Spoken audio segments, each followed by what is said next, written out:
C'est la troisième fois que le Zimbabwe vend des éléphants à la Chine. Depuis 2012, 63 pachydermes ont été échangés entre les deux pays.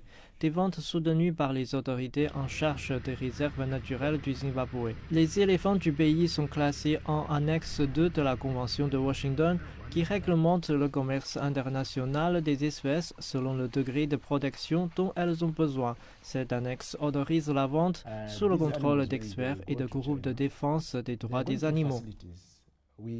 Quand ces animaux iront en Chine, ils rejoindront des installations que nous avons approuvées. Nous nous assurons que ce transfert respecte les règles de la Convention de Washington et celles de notre propre pays. Nous devons être en règle avec les lois nationales et internationales et avec la réglementation de l'Association internationale du transport aérien. Selon le Zimbabwe, ces ventes devraient l'aider à protéger les éléphants.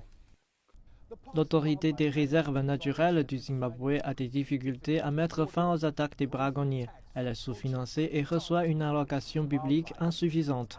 Les ventes d'éléphants apparaissent comme une des réponses possibles à ces problèmes.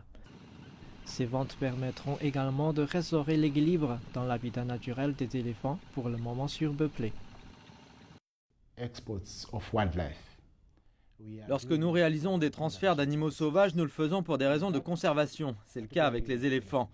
Nous en avons plus que nous ne pouvons le supporter d'un point de vue écologique, donc nous dépeuplons certaines zones. Les recettes des ventes sont réinjectées dans la conservation.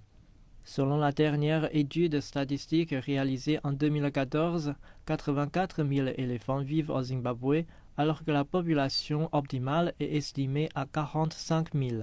Conséquence, une dégradation de l'environnement des réserves et des conflits entre animaux qui doivent se battre pour l'eau et la nourriture, surtout ces dernières années alors que le pays a connu plusieurs épisodes de sécheresse. Le Zimbabwe, qui cherche à exploiter ses ressources naturelles, prévoit à l'avenir de continuer les ventes d'éléphants.